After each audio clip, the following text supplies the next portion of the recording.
Bonjour tout le monde. Alors aujourd'hui on va parler des relations amoureuses et on va comprendre ensemble quelle est la relation entre la médecine, la santé et les relations amoureuses.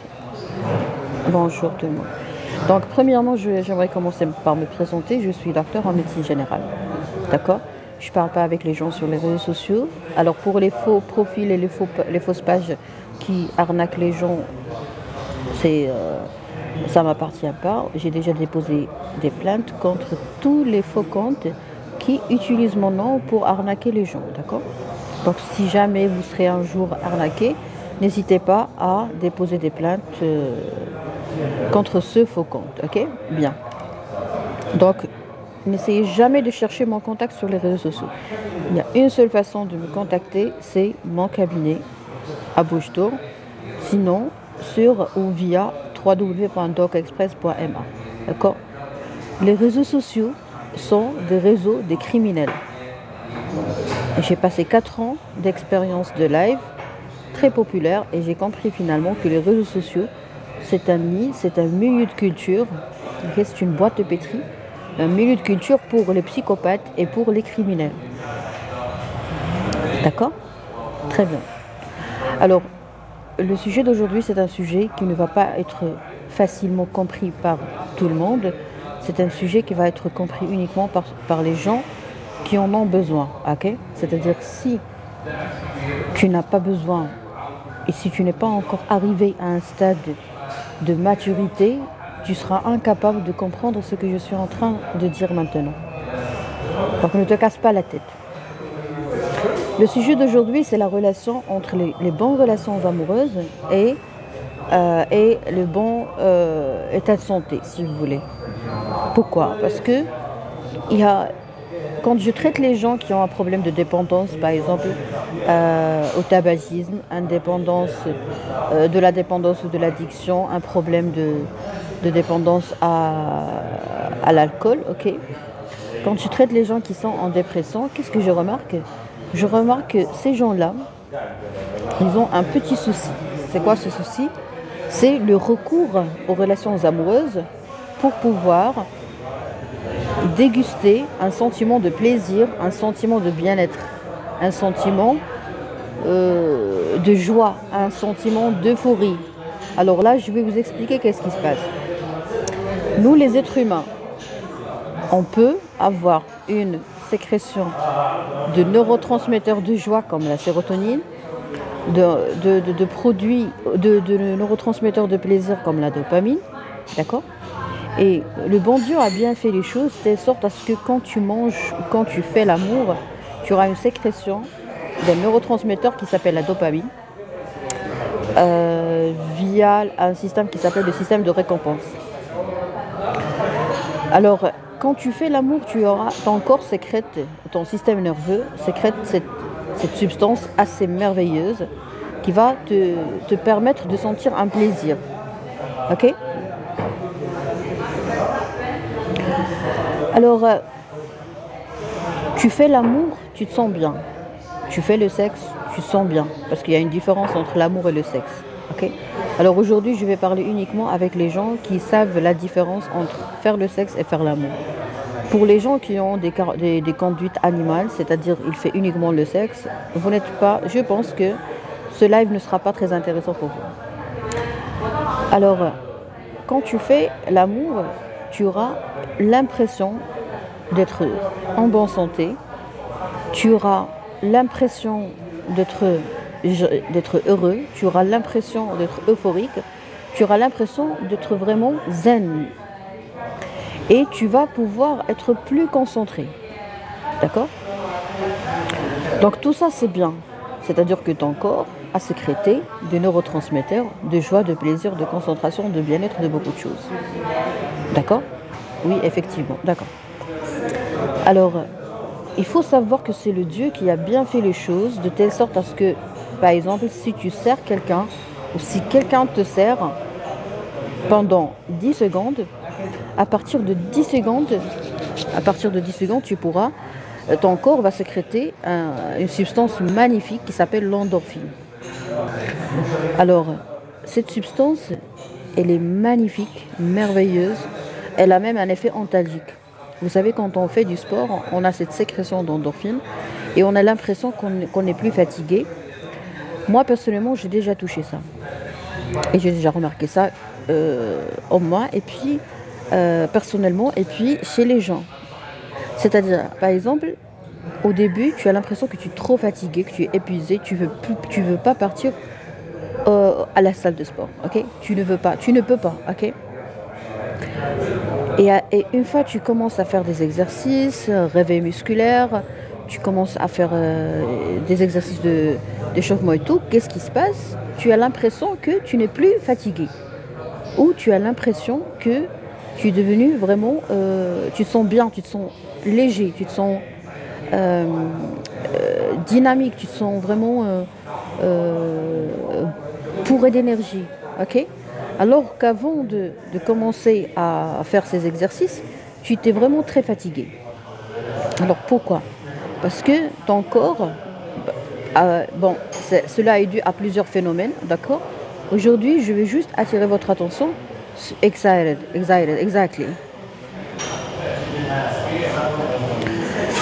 Et est-ce qu'il y a une seule personne parmi nous qui arrive à m'entendre? Parce que je vois que certaines réponses, sont très très concordantes avec ce que je suis en train de dire. Est-ce qu'il y a une seule personne qui m'entend? Je suis vraiment désolée pour le bruit, mais je ne peux pas changer de place. Si vous voulez, je peux l'arrêter par respect. Mais je ne peux pas changer de place parce que je viens de prendre mon café là où je veux. Et j'ai déjà ramené un livre. Donc je peux, par respect, arrêter le live et le ce que je demandais hier, je sens le plaisir de sexe avec une femme, mais pas l'amour. Bravo. Donc vous avez déjà fait la différence entre faire le sexe et faire l'amour. Cela veut dire que vous êtes une personne de qualité. Pourquoi? Je ne suis pas en train de jeter des fleurs sur vous, mais je suis en train de vous dire combien c'est grave de ne pas faire la différence entre faire le sexe et faire l'amour. J'entends bien, on vous entend très bien. Merci. Merci à vous tous. Oui, le son est clair. D'accord. Alors, tu étais fatigué avant de faire le sport. Donc, ta logique t'a dit que tu ne peux pas faire du sport. Mais il y a un truc qui ne répond pas à ta logique. C'est-à-dire quoi? C'est-à-dire, puisque je suis fatigué, donc je ne pourrais pas faire du sport. Mais une fois que je démarre la séance, je me sens capable de faire du sport. Donc ça, c'est bizarre. Des fois, il y a des gens qui, par exemple, qui font des accidents en plein séance et ils ne ressentent pas exactement la douleur. Donc quand tu as un problème, par exemple, tu as été victime d'un accident, d'un scandale, d'une bagarre, de je sais pas quoi, ou un AVP, un accident de la voie publique, mais tu as remarqué que à la salle de sport, tu n'avais pas une grande douleur. Mais c'est après la séance, après la douche, et après 24 heures, après 12 heures, après 8 heures, tu as commencé à sentir une douleur insupportable, voire insomniante. Alors quand le patient vient nous voir aux urgences, il nous dit « Docteur, j'ai trop mal ». Automatiquement, je vais l'interroger pour savoir qu'est-ce qu'il avait comme problème. Alors le patient, par exemple, c'est un sportif. Le patient, par exemple, c'est un sportif. Il me dit, docteur, j'ai eu un petit accident à la salle de sport. Par exemple, un traumatisme direct. Ok. Mashallah, merci, vous aussi, vous êtes la plus belle. Mais au moment de l'accident, le patient n'avait pas mal. Pourquoi? Parce que dans son corps, il y avait une sécrétion très importante de cette substance qui est l'endorphine. D'accord? Elle a un effet antalgique. C'est bizarre. Donc imaginez-vous, des fois vous avez mal, par exemple une femme qui a une dysménorrhée, une femme qui a mal, par exemple des coliques, mais une fois son époux la serre, elle n'a plus mal. Donc, les relations amoureuses sont très bonnes pour la santé. نريد اللغة العربية الفصحى من فضلك. ربيع القاضي. C'est l'acteur Rabi Al-Qati ou c'est un faux compte? 380. Ah non, c'est pas lui. Naam. Non, non, c'est pas vous. Naam, Okhti Fadel. Non, non, non, non, c'est pas vous, monsieur. Vous, vous êtes un artiste très connu, donc vous ne pouvez pas avoir 380 personnes abonnées. Bah, sinon, moi, j'admire cet acteur. Et une sincère salutation à notre cher acteur Rabia Qati. Après, par exemple, des actes très très simples. D'accord? C'est-à-dire, tu sers ta femme, elle n'a plus mal. Parce qu'il y avait une sécrétion d'une substance qui a un effet antalgique. Antalgique, ça dure contre la douleur. C'est miraculeux tout ça. Donc imaginez, maintenant on va parler médecine physique si vous voulez. Médecine sur le plan physique. Imaginez maintenant combien de couples au Maroc, malheureusement, souffrent d'un problème de santé très très grave. C'est quoi? C'est la séparation conjugale. Moi, je fais les consultations à domicile, j'interroge les patients, je travaille avec tous les membres des familles, ok? Et je suis sûre de ce que je suis en train de dire. Il y a des gens qui sont mariés et qui n'ont pas une relation amoureuse.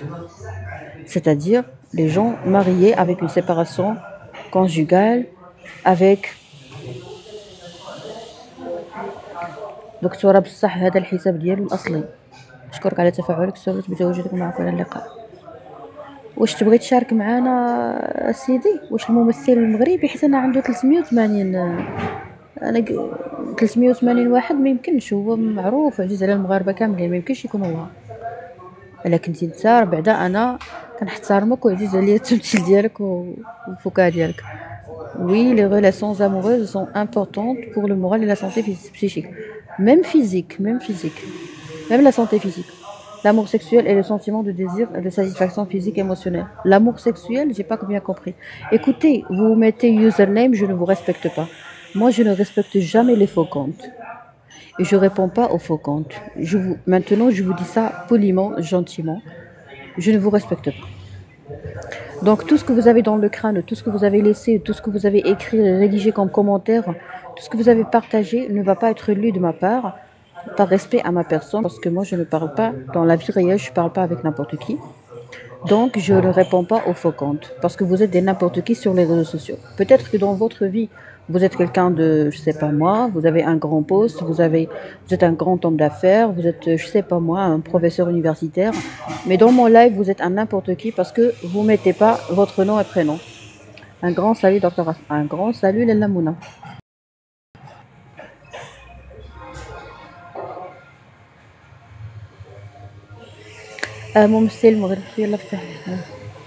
Khawla, vous m'avez dérangé, madame. D'accord? Vous m'avez dérangé. Vous êtes belle en rose, merci. Alors, tu serres ta femme, elle n'a plus mal. Tu serres ta femme pendant plus de 10 secondes, son corps va sécréter un traitement, ok, une substance qui traite la douleur. Donc c'est miraculeux, c'est merveilleux. Ok, c'est magnifique. Ça mérite d'être étudié et d'être appris. Ok, très bien.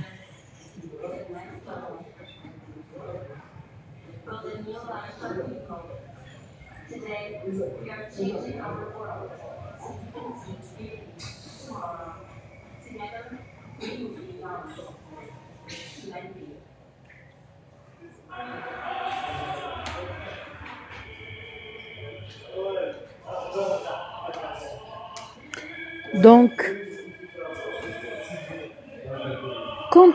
quand on analyse les foyers marocains, ok, on remarque qu'il y a une séparation conjugale, qu'il y a une séparation physique, qu'il y a une séparation corporelle, on remarque que le mari dort dans une pièce et son épouse dort dans une autre pièce. Ça, c'est une catastrophe. Docteur, marhaba, lalla. Ça, c'est une catastrophe. C'est pas bien, c'est très très nocif. C'est très mauvais pour la santé. C'est très mauvais pour la santé d'être marié et de ne pas passer la nuit à côté de votre partenaire. Alors moi, en tant que médecin généraliste qui traite les familles marocaines, j'ai remarqué cette séparation et ça c'est grave. Donc, quand le ministère de la Santé déclare que 48% de la population marocaine souffre d'un problème psychique, moi, en tant que médecin généraliste, je confirme et je suis même sûre que plus de 60%, 70% des Marocains ont un problème psychique. Alors, on va essayer de comprendre, de mieux comprendre les bénéfices de la bonne relation amoureuse au sein d'un couple. Continuez en français, merci. Je vous en prie, avec grand plaisir.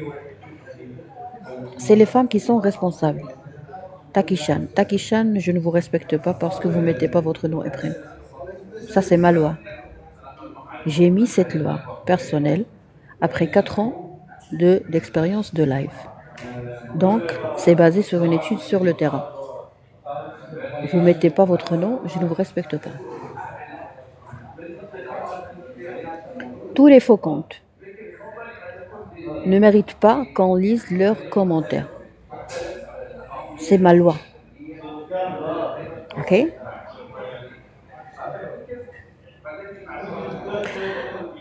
Donc, à votre avis, pourquoi, au sein d'une famille, l'homme dort dans une chambre et son épouse dort dans une autre chambre?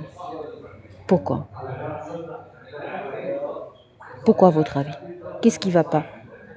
Qu'est-ce qui ne va pas au sein de ce couple? C'est mon cas, ma femme est malade et moi aussi. On dort séparément, sauf le moment de l'amour. On est âgés. Je ne sais pas quel type de problème vous avez. Je ne sais pas, je ne peux pas juger. Mais il y a un problème. Et ce problème, il est géant. Il est énorme. Manque de synergie, d'accord. Il est énorme, il est très grand. Ce problème est très grand. Et ce problème retentit sur beaucoup de choses. Exemple. Tu sers ta femme, son corps va c'était une substance antalgique contre la douleur. C'est une question de respect. C'est Ibrahim. Vous voulez dire que par respect à votre épouse, vous ne dormez pas, vous passez pas la nuit dans la même chambre avec elle. Ronflé, d'accord. Je suis en train de lire vos commentaires, hein. Je vous respecte parce que c'est votre opinion quand même.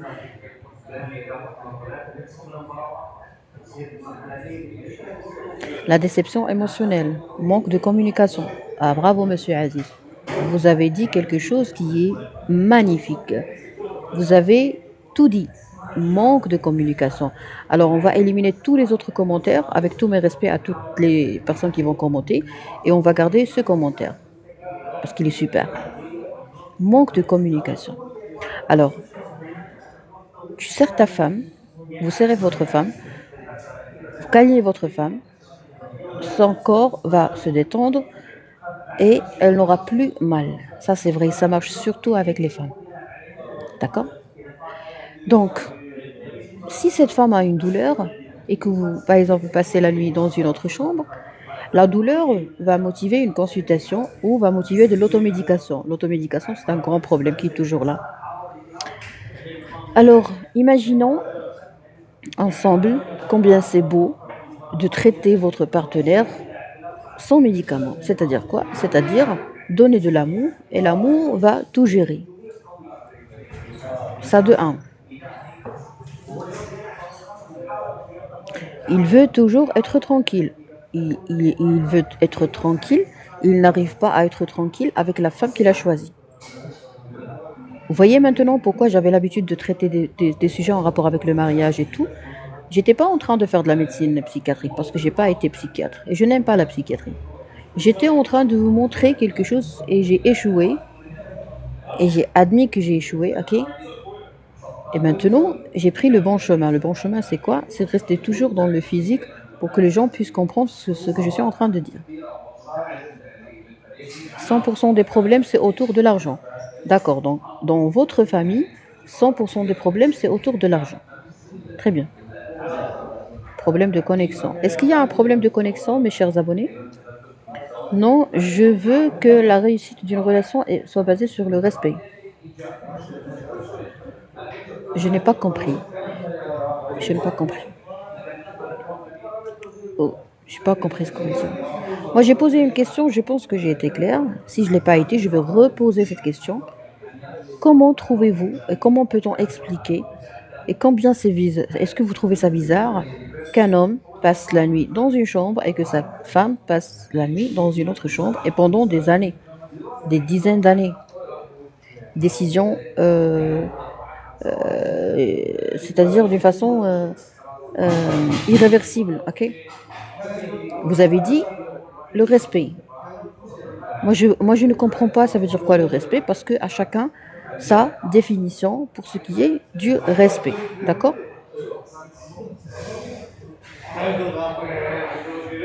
Alors, comment peut-on expliquer et comment peut-on traiter des gens diabétiques?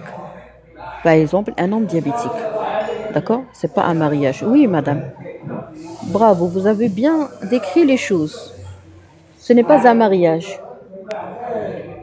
Il n'est pas votre époux. C'est un colloque. La routine. C'est-à-dire quoi la routine, madame Wafa? Vous avez dit il cherche la tranquillité. Vous avez dit la routine. Donc, c'est toxique. Si vous êtes marié, si je suis mariée avec un homme et que je ne couche pas avec lui, je vais le tromper. Je vais demander le divorce. Je vais aimer un autre homme. Mais c'est normal. Pourquoi on a signé le contrat?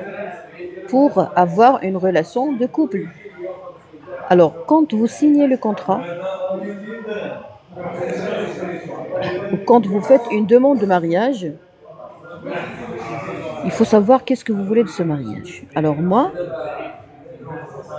j'ai discuté ce sujet avec plusieurs personnes mariées, divorcées rapidement, et divorcées après une vingtaine d'années, divorcées après 5 ans, divorcées après 15 ans, divorcées après 30 ans de mariage. Alors, qu'est-ce que j'ai compris? Je ne l'ai pas compris, ça m'a été communiqué directement, c'est-à-dire j'ai entendu ça directement de la bouche des patients. Ok? Il faut qu'il y ait un mariage émotionnel, spirituel, comblant, loin du contre. Bravo. Moi, je pense, c'est mon avis personnel et professionnel. Moi, je pense que le mariage n'est pas fait pour tout le monde. Le mariage, c'est quelque chose de très cher, de très coûteux et surtout de très précieux. Par exemple,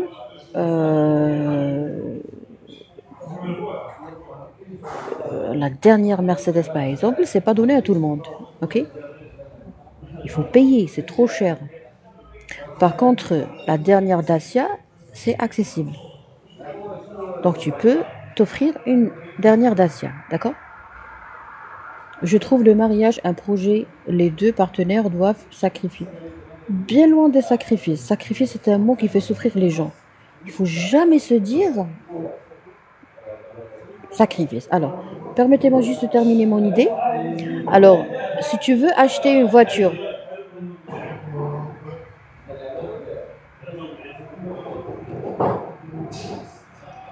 docteur, est-ce que vous êtes coach ou psychologue ou docteur? Vous traitez des sujets. Radier Platinium. Donnez-moi votre nom et votre prénom et je vais vous répondre. Parce que moi, je suis une personne respectueuse et je ne parle pas avec les étrangers. Donc, si vous avez la gentillesse de me dire je suis Radia Macha, je vais répondre. Si vous ne voulez pas mettre votre identité sur les réseaux sociaux, cela veut dire que vous ne faites pas confiance aux réseaux sociaux. Pourquoi? Parce que vous ne savez pas avec qui vous aurez affaire. C'est la même chose pour moi. Je dois savoir à qui je m'adresse. Alors donnez-moi une idée sur votre profession. Est-ce que vous travaillez? Votre niveau scolaire? Pourquoi? Parce que si vous me dites que vous avez eu votre baccalauréat en 1980, je sais pas moi, je vais directement savoir que vous n'allez pas comprendre la médecine générale. Si vous me dites par exemple, je suis procureur ou juge, bon déjà les juges ne vont pas poser ce type de questions. Si vous êtes par exemple ingénieur en génie mécanique ou génie civil, je vais me dire, cette dame va comprendre ce que je vais dire. Donc je vais vraiment m'investir ou investir dans l'explication. Il y a des gens, il y a des fois où l'explication est inutile et c'est du gaspillage. Et nous, on a appris à ne pas gaspiller notre énergie. Tout ça pour vous dire, oui, j'ai dépensé de l'énergie, mais j'ai pas gaspillé mon énergie. Vous êtes là, madame. Personne n'a le droit de vous manquer du respect. Vous êtes là, vous êtes libre. Votre avis est très important et doit être respecté, mais il faut savoir à qui on s'adresse. Je pense que je suis claire, madame. Il y a un problème de communication s'il n'y a pas de relation secrète pour l'un ou les deux. Voilà, donc la discrétion est très importante et demandée au sein d'un couple. Pour un docteur, je trouve que vous communiquez très mal. Sushi, bled art gang. Monsieur, vous avez commis une grosse erreur en marketing et une grosse erreur en management. Moi, j'ai déjà accompagné des gens, des hommes d'affaires et des entrepreneurs.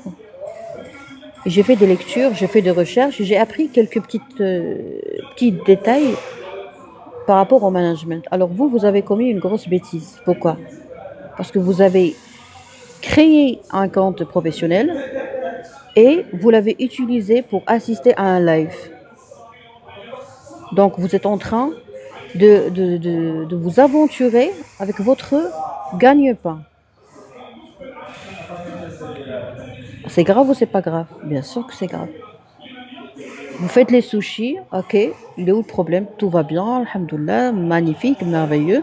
Donc, si vous voulez participer ou laisser un commentaire dans un live, vous ne devez pas normalement utiliser un compte professionnel. Bravo à toi, merci. Très bien. La relation d'amour. Salut docteur, salut Lalaloum.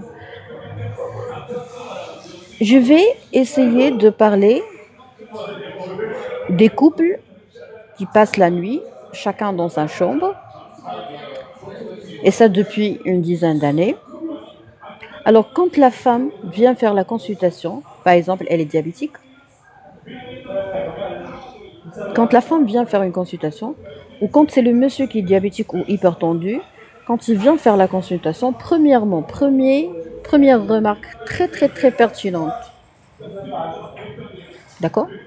C'est quoi? Moi j'admire le patient, le couple qui vient pour une consultation. J'admire le couple qui s'entend très bien et j'admire voir les deux, c'est-à-dire le malade et son partenaire dans mon cabinet. J'adore. Vous savez, c'est magnifique et c'est en même temps malheureux. Ça fait rire, ça fait vraiment, ça fait plaisir et ça fait pleurer de ce que je vais dire maintenant. Quand je vois un homme qui a passé toute sa vie à travailler très dur, ok? Très dur pourquoi? Très dur pour avoir un foyer. Il fait tout à part vivre. Il travaille jour et nuit. Il fait beaucoup de sacrifices. La dame également, son épouse, elle fait beaucoup de sacrifices. On travaille H24 parce qu'on travaille à la maison. Vous faites des soucis pour vos enfants. Quand les enfants passent les examens, vraiment, c'est une source d'inquiétude, de soucis, de manque de sommeil, de troubles de sommeil, de beaucoup de choses, ok? C'est-à-dire, il y a un investissement qui est très important. Alors là, qu'est-ce que je remarque? Je remarque que c'est malheureux de voir un patient venir faire une consultation tout seul Alors que ce patient a un partenaire. C'est quoi un partenaire? Pourquoi on appelle ça partenaire? On l'appelle partenaire, pardon. Pourquoi on l'appelle partenaire? Si tu es mon partenaire, donc je dois être toujours à tes côtés et tu dois être toujours à mes côtés. Alors, moi, ça me fait vraiment mal de voir, je pense que c'est très malheureux de voir un diabétique venir faire une consultation tout seul, alors qu'il est marié, il a des enfants. On ne parle pas des enfants, ce qui est important, c'est le partenaire. Vraiment, pour la première fois que je vois une vraie personne sur TikTok en vrai mode féminin, bravo, merci. Je comprends pas. Moi, je suis sûre que ce patient ne pourra jamais guérir. Je suis sûre. Il faut arrêter de se mentir. La médecine 5 étoiles, c'est arrêter de se mentir. Le patient est venu faire une consultation tout seul parce qu'il n'est pas important pour sa femme. La femme vient consulter la doctoresse toute seule parce qu'elle n'est pas importante pour son mari. Être important, c'est la chose qui peut nous rendre forts, puissants, intelligents, en forme et beaux. D'accord? Pourquoi vous optez ou pourquoi vous cherchez des relations intimes? Pourquoi vous cherchez des relations amoureuses? On cherche l'importance, on cherche l'attention, on cherche le respect, on cherche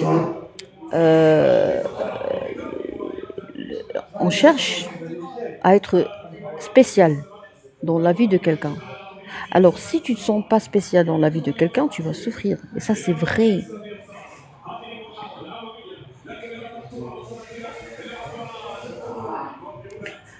Donc, se marier, signer un contrat de mariage ou un acte de mariage,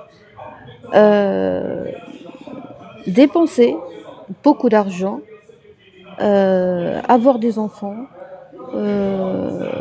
faire beaucoup de soucis, s'inquiéter pour ses enfants,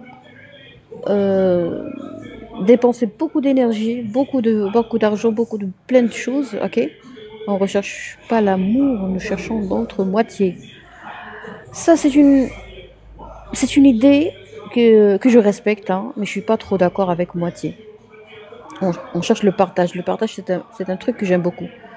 Ça a été dit par Jack Salomé dans un petit livre que je vous conseille de l'acheter, de le lire. C'est Ensemble, jamais seul de Jacques Salomé. Alors dans ce livre, j'ai lu un truc très important. Il dit que on ne partage pas une vie. On n'a pas une seule vie. On partage deux vies. Faute de synonyme, pardon. Non, il n'y a pas de souci. Quand les partenaires grandissent toujours en manque du respect, c'est comme ça les Marocains. Non, madame, vous parlez de votre famille. Quand vous insultez les Marocains, j'arrête la bagnole et j'appelle un chat un chat. Quand on dit les Marocains sont mauvais, cela veut dire que vous parlez de votre famille. Parce que moi, je suis en train de vous raconter des histoires qui sont vraies, qui sont concrètes. Moi, j'ai vu des couples mariés et des couples très âgés qui ont passé une trentaine, voire une quarantaine d'années ensemble et le respect est toujours servi. Donc, il faut toujours savoir que nous, on n'est pas identiques. On n'est pas tous les mêmes. Ok? Je suis désolée, mais il fallait absolument... Parce que moi, je ne peux pas... Je suis la responsable de ce live, donc je ne peux pas permettre à quelqu'un d'insulter les Marocains. On est en train de traiter. C'est très important. Je ne suis pas en train de critiquer, je suis en train de traiter. Parce que pour critiquer, il faut juger. Pour juger, je ne suis pas un Dieu. Le jugement est divin. Alors, le jour de la consultation. Psychologiquement, aimer quelqu'un, c'est comme le posséder comme un bien. C'est une catastrophe. Ce que je viens de lire est une catastrophe. Personne ne possède l'autre. Ça, c'est un manque de confiance en soi. D'accord? Quand tu te dis j'aime quelqu'un, donc je veux le posséder, cela veut dire que vous êtes malade. Cette maladie s'appelle quoi? Ça s'appelle la confiance en soi qui est un peu perturbée. Je n'ai pas à posséder mon époux. Il a sa vie, il a ses histoires, il a son passé, il a sa famille, il a ses enfants, il a sa famille, ok? Il a ses amis, il a ses collègues. Dans l'inconscient, c'est vrai. Bah, c'est pour ça qu'il y a des professionnels de santé qui traitent l'inconscient. Ils s'appellent les psychiatres et les psychothérapeutes. C'est l'inconscient qui est touché. Parce que dans l'inconscient, tu as dit qu'il faut posséder l'autre. Qu'est-ce qu'il faut faire? Il faut travailler ça, travailler dessus avec un professionnel de santé psychique. C'est grave de penser qu'on possède quelqu'un. Ben oui. Alors, restons s'il vous plaît bien concentrés sur la vie du couple. Ok? La, la possession tue l'amour et toute relation humaine. Oui, exactement. Alors, premièrement, la première remarque que j'aime pas, c'est quoi? C'est quelqu'un qui vient faire une consultation tout seul. Deuxièmement, ce quelqu'un a un problème de séparation physique conjugale au sein de sa famille. Troisièmement, la maltraitance au sein d'un couple. Il y a des couples qui sont très nocifs pour la santé. Il y a des vies de couple qui sont très nocives pour la santé. C'est le manque du respect. Les gens incapables de respecter les gens sont des gens malades. Ils ont plusieurs maladies comme l'impolitesse, comme le manque de respect, comme la malveillance, et on peut avoir d'autres problèmes de santé associés et cela doit être absolument objectivé par le psychiatre. C'est lui qui est responsable de ce diagnostic.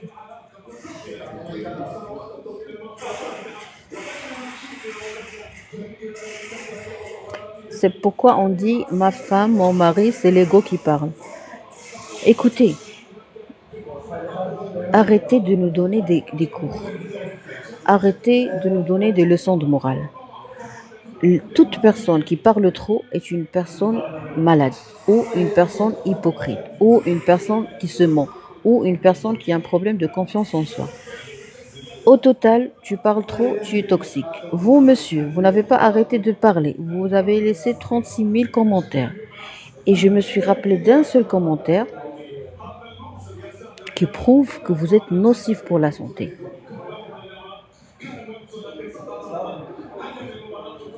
Vous voulez pas posséder l'autre, non. Vous voulez posséder tout le monde. Vous voulez attirer l'attention de tout le monde.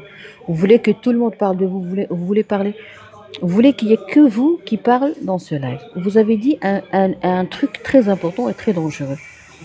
Vous avez dit que votre femme est diabétique. Moi aussi, je suis bavarde. Non, madame, non, non. On n'est pas bavard. Vous avez dit, monsieur, que vous êtes en séparation physique conjugale au sein de votre foyer. C'est-à-dire, vous passez la nuit dans une chambre et votre femme passe la nuit dans une autre chambre. Donc, vous avez un problème qui est grave. Donc, vous n'êtes pas à la mesure de donner des conseils aux gens. Votre situation est très grave. Donc, arrêtez de donner des leçons de morale alors que vous êtes vraiment, excusez-moi pour le terme, vous êtes vraiment dans la merde. Votre femme est diabétique. Vous avez dit, moi j'accompagne ma femme au médecin, c'est-à-dire vous êtes le meilleur. Vous ne dormez pas près de votre femme. Pourquoi? Expliquez aux jeunes. Moi je suis en train d'expliquer aux jeunes qui veulent se marier, faites très attention parce qu'un jour vous allez passer la nuit dans une autre chambre. D'accord? Essayez d'être honnête. Si vous avez du mal à être honnête avec les gens, si vous ne voulez pas partager votre vie privée, arrêtez de partager tout ce qui est positif parce que vous allez heurter les gens qui ne vivent pas ça. Parce qu'il y a des hommes, des vrais hommes, qui n'accompagnent pas leurs épouses au médecin, c'est-à-dire, ok, mais ils passent la nuit avec leur mère, leurs épouses. Ils sont très caring. Tu n'accompagnes pas ton épouse pour faire une consultation, ça ne veut pas dire que tu es un mauvais man, ok? Donc vous, lorsque vous dites, moi j'accompagne ma femme chez le médecin, il y a un autre monsieur qui va être heurté, il y a un autre monsieur qui va se sentir coupable, il y a un autre monsieur qui va se sentir inférieur, alors que c'est vous qui êtes inférieur, parce que votre femme est diabétique. Votre femme est diabétique. Vous couchez pas, vous faites pas l'amour, vous faites pas le sexe avec votre femme. C'est pour ça qu'elle est diabétique. Donc vous êtes dans une situation où vous ne pouvez pas continuer à baratiner. Vous avez bien raison, madame, commencez par soi avant de conseiller les gens. Ben oui, parce qu'il n'a pas cessé de parler. Et je ne comprends pas, monsieur. Je ne comprends pas pourquoi vous êtes bien installé et vous allez consacrer 1 heure de votre vie pour voir mon live alors que votre femme a besoin de vous. Votre femme est diabétique. Vous ne couchez pas avec votre femme. Vous êtes une source de problème. Tout homme qui ne couche pas avec sa femme et qui me suit sur les réseaux sociaux est un homme frustré jusqu'à preuve du contraire. Parce que c'est pas normal quand même. Vous l'embrassez pas, vous la léchez pas, vous la niquez pas. Mais je comprends pas comment est-ce qu'elle peut s'empêcher d'être diabétique. Apparemment c'est lui la cause de son diabète. Ben oui, il parle trop, vous parlez trop monsieur. Je suis désolée hein. Mais là, je fais mon travail. Je suis pas influenceuse et je gagne pas d'argent. Je cherche pas l'argent sur les réseaux sociaux, ok? Voilà pourquoi j'ai arrêté de parler en arabe parce que ça m'intéresse pas. Je fais pas de la publicité pour mon cabinet. On est là pour parler gentiment avec les gens gentils. Le live n'est pas fait pour vous. Votre femme est diabétique. Vous couchez pas avec votre femme. Chacun de vous passe la nuit tout seul dans une chambre. Vous avez de graves problèmes et c'est honteux d'avoir un homme qui vit cette situation et qui est coincé sur les réseaux sociaux. Vous avez de la dépendance. Idman, mudmin, al-livat. Vous avez un problème de santé. Et moi, je suis très gentille parce qu'aujourd'hui, je vous ai aidé à ouvrir grand les yeux et à comprendre que votre femme est une priorité. Elle est plus prioritaire que mon live. J'aime les femmes. Moi, j'aime beaucoup les hommes qui aiment les femmes parce qu'actuellement, les hommes ont commencé à aimer les enfants, à aimer les hommes, à aimer les animaux. Donc, moi, je suis fière de vous parce que vous aimez les femmes. Est-ce vraiment le manque de sexe mène la femme au diabète? Oui. Oui, monsieur. Bonsoir, docteur. On vous souhaite bonne chance de Tintin. Merci. Vous avez raison, bonne solution. Très bien. Restons toujours dans le même problème. Combien les relations amoureuses sont très importantes, mais malheureusement, il y a un truc qui tue les relations amoureuses, c'est quoi? C'est le mariage.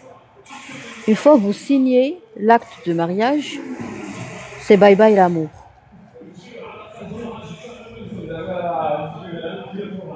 D'accord?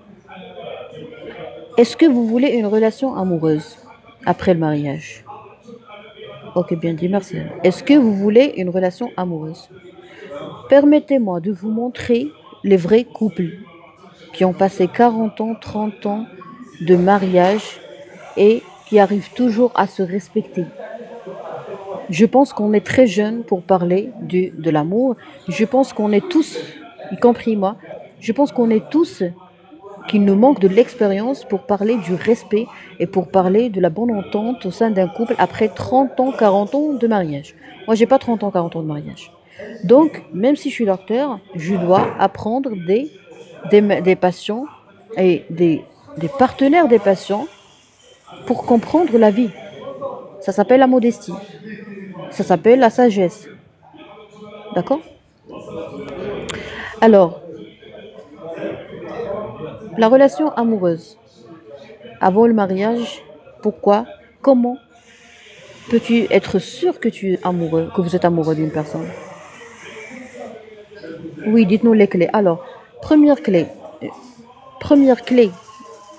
pour rester dans une relation conjugale tranquille, zen et équilibrée. Première clé, c'est quoi? C'est le respect. C'est-à-dire, moi, quand je vois ces vieux couples, je remarque que chacun d'eux respecte l'autre. Chacun d'eux respecte l'autre. Et j'ai remarqué que la façon de répondre est faite par soin, avec soin. J'ai remarqué que même s'ils ont passé 30 ans, 40 ans de mariage, il y a des gens qui croient que plus je suis vulgaire, plus je suis familiarisé avec l'autre personne. Non, je peux très bien me familiariser, je peux très bien être décontracté, je peux très bien être très cool, entre parenthèses, sans pour autant dépasser mes limites. Ça, c'est une question d'éducation. J'ai 30 ans de mariage, mon mari me respecte. Alors bravo, Madame Korea. Vous avez épousé un vrai homme. Parce qu'un vrai homme, c'est un homme qui est capable de respecter. Alors, j'aimerais vous dire un truc très important. Si vous voulez par exemple épouser quelqu'un, essayez toujours de garder dans l'esprit que l'éducation que cette personne a reçue par ses parents va être appliquée dans votre couple. C'est-à-dire, si ce patient avait l'habitude de voir son père respecter sa mère, il va vous respecter. Et vice-versa. Tu veux par exemple vous voulez épouser une femme, vous voulez par exemple demander la main d'une femme au mariage. Ok. Avez-vous une idée sur la façon dont la maman de cette femme traitait son papa? Non.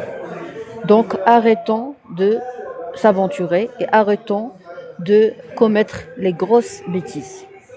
Impardonnable. Parce que moi je pense que c'est impardonnable d'épouser quelqu'un dont les parents sont impolis. Écoutez, je parle avec la crème de la société. La crème en se basant sur l'éducation et non pas sur l'argent. Je parle avec les gens de qualité. Je ne parle pas avec les n'importe qui. Les n'importe qui, votre présence ici ne m'intéresse pas. Tu te crois une personne de qualité. D'accord? Tu te crois une personne de qualité. Tu crois que tu mérites le bonheur. Tu as déjà traité un problème de manque de confiance en soi. Tu as déjà traité un problème d'estime de soi. Parce que les gens qui ont un problème d'estime de soi, ils disent toujours que non, mais je dois lui donner une chance. C'est comme si toi, tu es un dieu. Alors, les gens qui se croient des dieux, ce sont des gens qui ont un problème de confiance en soi, d'estime de soi, d'image de soi, sentiment d'infériorité. Voilà. D'accord? Quand tu t'aimes, tu vas exiger la beauté et la bonté. Quand tu t'aimes pas, tu vas toujours être entouré et marié et fréquenté par les psychopathes. Les gens qui ne s'aiment pas attirent les psychopathes. Voilà. Je vais vous dire un truc très important. Si tu t'aimes vraiment, si tu t'es bien investi dans le développement personnel médical, c'est-à-dire quoi un développement personnel médical? C'est-à-dire que tu es parti discuter avec un médecin psychiatre, ok? Tu n'as rien. Vous n'avez rien, vous n'êtes pas agité, vous n'êtes pas en automutilation, vous n'êtes pas en allo-agression. Vous êtes une personne zen. Vous vous croyez zen, ok? Tout va bien. Vous allez prendre un rendez-vous avec un médecin psychiatre. Moi, j'aime beaucoup les médecins psychiatres qui donnent des rendez-vous parce que c'est pas possible que quelqu'un qui souffre passe 3 heures dans la salle d'attente et voir tout le monde souffrir. C'est très, très péjoratif. C'est très traumatisant. Excusez-moi, s'il vous plaît. Alors, je vais continuer à parler en même temps. Donc, je pense que c'est très important de comprendre que le médecin psychiatre n'est pas le médecin des fous. Ça a été communiqué, ça a été enseigné inconsciemment dans les films, les anciens films, où on a gravé dans l'esprit des citoyens l'idée qu'on part chez un médecin psychiatre parce qu'on est fou et pour éviter de tuer quelqu'un, éviter d'assassiner, alors que ça, c'est pas vrai. Tout ça, c'est pas vrai. Le médecin psychiatre, c'est quelqu'un qui a étudié, qui s'est bien instruit, qui a passé des dizaines d'années, voire des vingtaines d'années, juste pour comprendre la personnalité, d'accord? Par exemple, moi je suis médecin généraliste, ma copine médecin chirurgien dentiste, une autre copine gynéco-obstétricienne et une autre copine néphrologue, ok? Alors qu'est-ce qu'on fait nous, les médecins? Normalement, on doit absolument travailler sur nous-mêmes et chercher une éducation supplémentaire et comprendre notre personnalité. Parce que nous, on n'est pas des anges, on est uniquement des médecins. Donc, qu'est-ce qu'on fait? On consacre un budget uniquement pour faire. Alors, on consacre. Merci.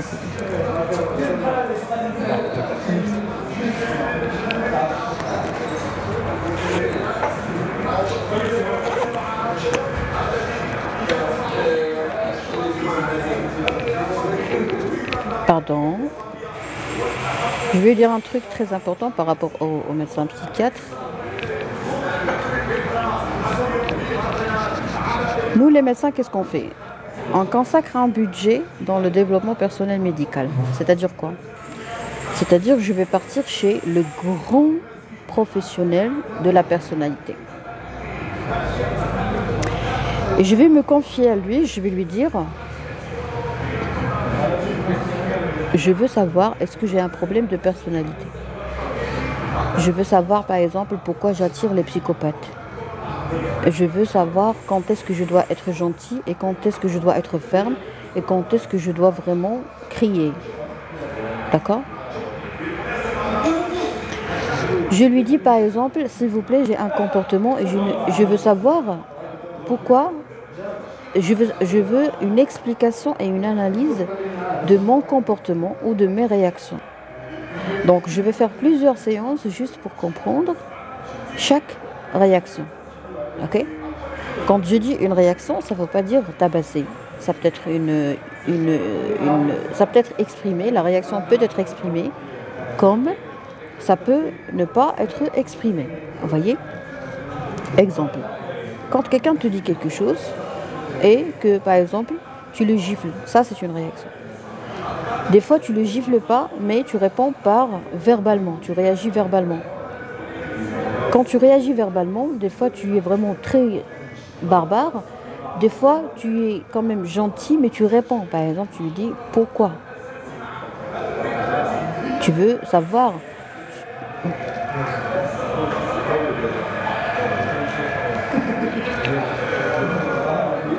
Visibilité, je sais pas qu'est-ce qui se passe. Visibilité du live restreinte pendant 10 minutes. Ton live n'est pas éligible pour les recommandations, mais a été restreint dans le résultat de recherche pour les 10 prochaines minutes.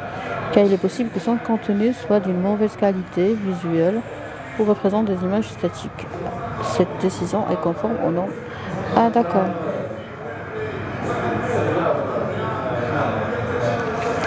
Très bien, donc je pense qu'il y a un petit souci parce que j'ai pas bougé durant le live. Donc vous n'allez pas pouvoir me voir, mais je pense que les commentaires vont toujours marcher. Alors, pourquoi on part chez un psychiatre? On part pas chez un psychiatre parce qu'on est fou. Tout est bien. Ah, donc vous arrivez à m'entendre, vous arrivez à me voir? D'accord, merci Madame Racha. Pourquoi je vais discuter avec un médecin psychiatre? Parce que lui, il est spécialisé, il est plus performant que moi, il est plus bien instruit que moi, il est plus spécialisé que moi, ok? Il a des choses que moi j'ai pas. Donc, il va me rendre un service. D'accord? Donc, ce service, c'est quoi? C'est-à-dire, oui, on était en train de parler des réactions. Donc, des fois, on réagit mal, comme on peut réagir d'une façon acceptée dans la société, mais cette réaction est très nocive pour nous.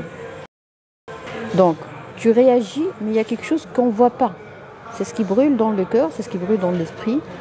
Donc, quand tu veux réagir, soit par exemple, quelqu'un t'a insulté, quelqu'un, par exemple, t'a dit quelque chose, soit de méchant, de provoquant, tu peux avoir, par exemple, une réaction qui est très, très violente, très agressive. C'est quoi? C'est prendre, par exemple, une tasse et la jeter contre lui, ok? Tu peux, par exemple, le gifler. Donc ça, c'est une réaction. Normalement, cette réaction doit être analysée par un médecin psychiatre. C'est-à-dire qu'il est là uniquement pour t'aider à comprendre pourquoi tu as fait cet acte. D'accord? Donc c'est c'est très intéressant. Moi, je trouve que c'est très intéressant. Alors, des fois, tu gifles pas, mais tu peux cracher dessus. Donc, qu'est-ce qu'il faut faire? Ok, la bagarre est terminée. Qu'est-ce que tu dois faire? Tu dois normalement partir voir le médecin et lui dire « Bonjour docteur, bonjour monsieur le psychiatre, s'il vous plaît, j'ai eu une réaction plus ou moins inappropriée, ou déplacée, ou surdimensionnée, ou très intense, et j'aimerais bien avoir une explication. Donc, le docteur va avoir la gentillesse de demander beaucoup de choses, péripéties de cet événement, de tout ce qui s'est passé. Et il va finalement comprendre qu'il y a quelque chose qui cloche. Alors, quand le psychothérapeute découvre qu'il y a quelque chose qui cloche, ou quelque chose qui a déclenché, ou au moins il a compris le mécanisme, exemple, fusion, amour, amour-violence, c'est-à-dire tu as été violent, parce que dans ta tête, tu as compris, tu as appris durant ton éducation que tu as appris les choses comme ça. Couple, fusion, amour, violence. C'est-à-dire, pour toi, c'est ça l'amour. C'est être violent quand on est jaloux. D'accord? Donc, quand le médecin, la première fois, il va comprendre le mécanisme, qu'est-ce qui se passe. Et après, il aura besoin de plusieurs séances pour savoir pourquoi tu as cette fusion d'amour et de violence. Donc, pour cela, il doit absolument faire des séances pour traiter ton enfant, votre enfant intérieur. Voilà pourquoi il y a plusieurs séances. Il y a beaucoup de gens qui croient que quand le psychothérapeute ou le médecin qui fait la psychothérapie, quand il vous dit par exemple, on a besoin de 10 séances, il y a beaucoup de gens qui croient que c'est du marketing. Non, c'est pas du marketing. Docteur, que dit le Coran sur les relations conjugales, s'il vous plaît? Il faut partir faire la prière dans la mosquée. Monsieur Yassine, vous devez être un bon pratiquant pour poser cette question. Et cette question, le Coran a dit également traduction, si vous voulez savoir quelque chose sur l'islam, il faut demander aux savants, aux chercheurs de charia. D'accord? Donc je vous invite à faire dans la mosquée et demander au imam. Alors, je suis en train de vous expliquer, c'est quoi? Des séances.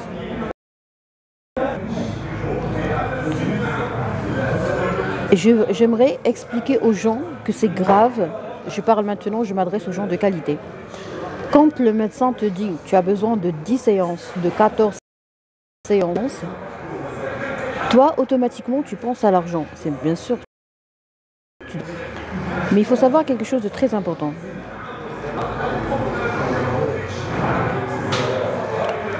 Vous devez savoir quelque chose de très important, c'est que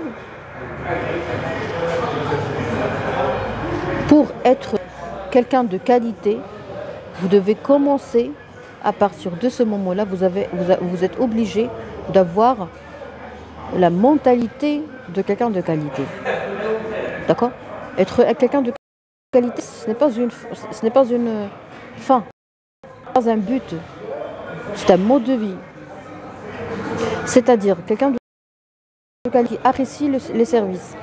Donc, ce que toi tu as, donc soit tu as la mentalité de quelqu'un de qualité, la qualité d'un misérable. Alors, un misérable, c'est quelqu'un qui croit que ce monsieur, ce docteur, ce psychothérapeute n'a rien fait, n'a pas du service, il a juste discuté avec moi. Donc, le misérable, il croit que les discussions sont gratuites.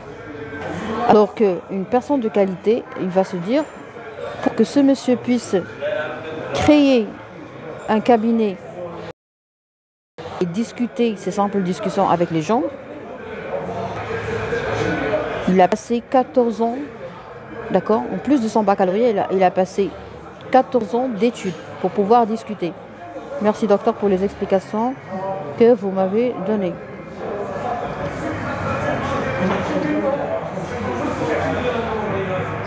Donc votre science est pour une catégorie et pas pour d'autres. Vous avez beaucoup de fautes d'orthographe. Ok? Vous avez une mentalité rigide. Vous avez été injuste avec moi. Je ne comprends pas. Vous m'avez posé une question par rapport au Coran. Moi, je n'ai pas étudié le Coran. Je ne suis pas responsable de ce qui se passe dans le Coran. Ce n'est pas mon domaine. Je vous ai dit, il faut faire la prière dans la mosquée et demander au imam. Vous n'avez pas aimé ma réponse parce que vous êtes hypocrite. Et ça, c'est écrit au Coran et c'est écrit dans le Sunna. Les hypocrites, ils ne veulent pas faire la prière. Les hypocrites, ils veulent montrer aux gens qu'ils sont des bons croyants. D'accord? Donc pour moi, je vous ai jugé comme étant un hypocrite. Donc, vous ne méritez pas une réponse de ma part. Voilà. Et en plus, vous n'êtes pas une personne de qualité parce que vous ne respectez pas les spécialités. J'ai pas étudié Sharia. Vous insultez les gens, madame. Non. Vous êtes toxique, je ne veux plus continuer à vous répondre. Continuez comme ça, restez comme vous êtes. Vous êtes... Be yourself, be yourself. Restez comme vous êtes les meilleurs.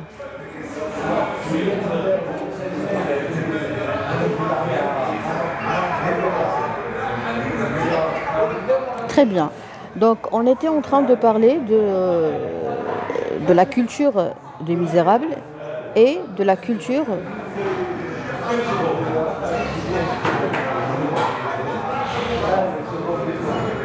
on était en train de parler de la culture des misérables et la culture des gens de qualité. Les gens de qualité, ils respectent les spécialités. Les gens de qualité, ils respectent ils savent très bien différencier entre le prix et la valeur. Ils savent très bien faire la liaison entre le prix et la valeur, d'accord? Donc, si tu n'as jamais entendu parler de ça, cela veut dire que vraiment tu as raté beaucoup de choses.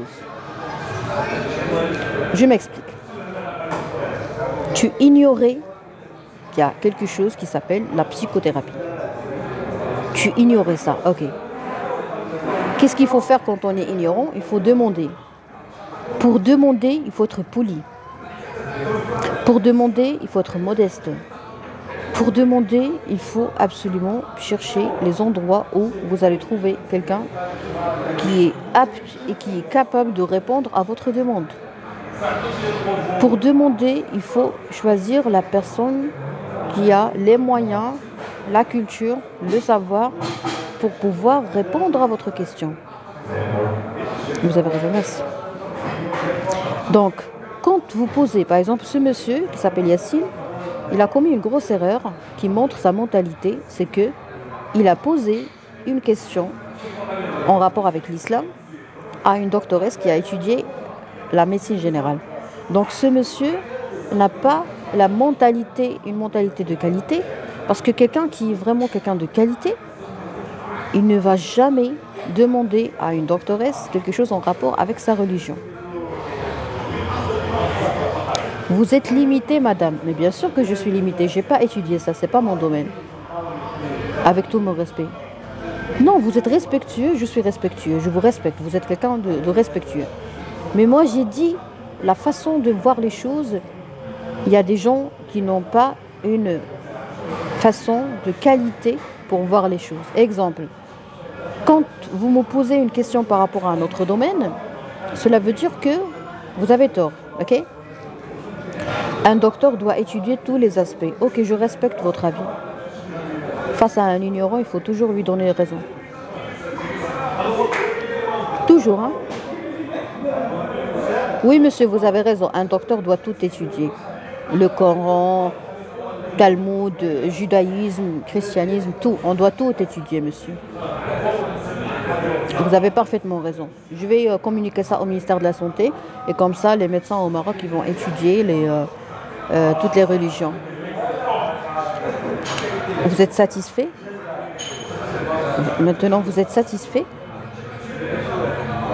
Écoutez, on est toujours invité à avoir un ignorant dans notre vie. Et l'ignorant, la définition d'un ignorant, c'est quoi? Il y a l'ignorant toxique. L'ignorant toxique, c'est quoi? C'est quelqu'un qui est sûr qu'il a raison. Quand quelqu'un est sûr qu'il a raison alors que c'est un ignorant, d'accord? Qu'est-ce qu'il faut faire? Il faut savoir que vous êtes en train de parler avec une vipère. C'est vrai, sinon il va te rendre fou. Oui, oui. Voilà ce qu'il a dit. Il a dit, oui, maintenant, je sais à qui je vais faire. Vous êtes sûr, vous, que vous êtes médecin. D'accord. Donc ça, c'est une personne toxique. La personne toxique, on répond au silence. C'est-à-dire, on le laisse crier. لا تماري جاهلا فتتعب اتركه كالكلب تنال صوابا.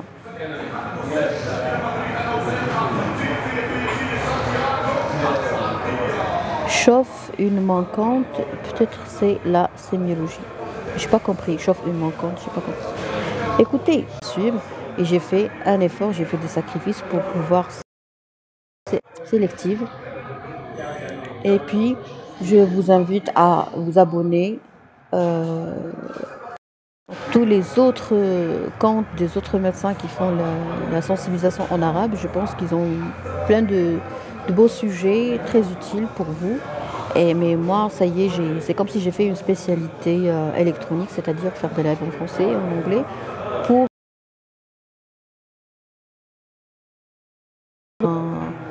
une amorce, si vous voulez, scientifique ou une amorce, l'autre personne. Il faut toujours que la personne qui a besoin de toi doit toujours faire un effort pour monter. Parce que si tu fais un effort pour descendre, tu vas toujours rester en bas. C'est très important, c'est une leçon que j'ai apprise avec tous les travaux pratiques que vous pouvez imaginer. Très bien, donc mon téléphone va bientôt se décharger. C'était un live sur les relations amoureuses et combien c'est beau et c'est très bien.